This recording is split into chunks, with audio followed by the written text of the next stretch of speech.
You're welcome. We talk about Africa. What if African leaders are by themselves submitting to neo-colonialism, to the West?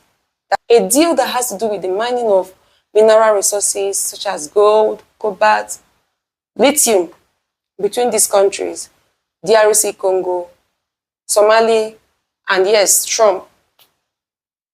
Is this a new move by the African leaders to submit themselves again to neo-colonialism and ultimately exploitation? Over Africa, there is no doubt that nature has blessed Africa with huge natural resources in abundant quantity, from the south to the west, north, east, gold, cobalt, whatever you can name of, diamonds, in large, vast quantity, oil, gas.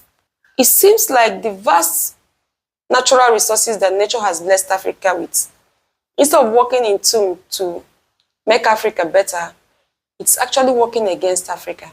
Most of the countries in Africa that has vast majority of natural resources, more than other countries, are the countries that are torn by war, and most of the times divisive disagreements, they never come together. The vast natural resources that Africa is blessed with is supposed to be for blessings in Africa, but you can see it has attracted a lot of stress for Africa. It's exploitation for Africa. It has attracted neocolonialism. It has attracted wars, divided Africa. It was the cause for Berlin Conference of 1884 that made Africa to be divided. It's still causing the same harm up until today in Africa by the puppet leaders also, because you can't exempt the puppet leader from being part of what is going on in Africa.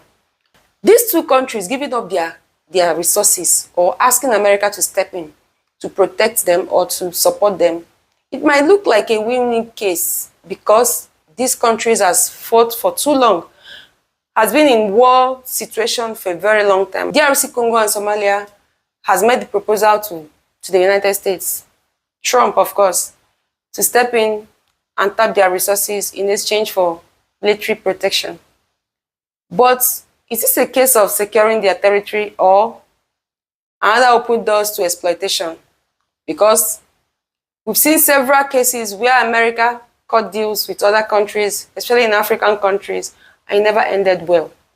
Let's explore what is really at stake. So let's start with DRC Congo. DRC Congo owns 70% of the world's most valuable mineral resources, cobalt, which is very, very valuable for production of electric cars and modern techs.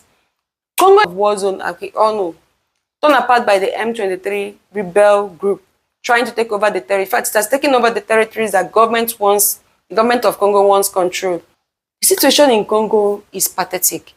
People are dying. While this might sound like a win-win situation, inviting foreign powers to support against the rebel group, but Africa has been there before, seeing these foreign powers extracting or exploiting the mineral resources, taking it back to their countries, and then the people leaving them with nothing. This has always been the situation in Africa. That's why I said from the beginning of this talk, or from the beginning of this presentation, that Africa has always been in this situation where it's as if nature blessed them with so much resources, with so much mineral, so much endowed with a lot of natural wealth, but it seems to work against them. This is another neo-colonial deal dressed up in partnership. Now, let's talk about Somalia. This one is big. Somalia just offered the United States the air bases, the major key air bases and the ports, including the massive Berbera port, which is in the Somaliland and can even fuel up more conflicts in these regions. Berbera port is in the Somaliland. That is the major place that wants freedom or independence from the government of Somalia. So you can see more tension will spark up from this support or from this handover to the United States. That this deal might establish the US dominance in the Horn of Africa, military dominance. Others argue that it is better since it will curb terrorism and re-establish the sovereignty of Somalia. While these deals might look so fantastic, owing to the fact that they want peace, they are looking for a way to bring down the tension, to calm down the war situation in these countries.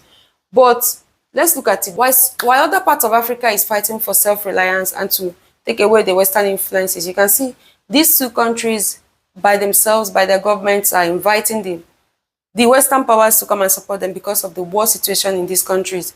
You know, as time goes on, 10, 20, 30, 50 years from now, these deals will define the way Africa is still seen in the whole world. You can see that neocolonialism is still gripping Africa so much that many countries are trying to let it grip out of them. But for these countries inviting the United States, it might take a long time for neocolonialism to leave the grip of Africa, because this is another new way of inviting exploitation. So let me know what your thoughts are in the comment section.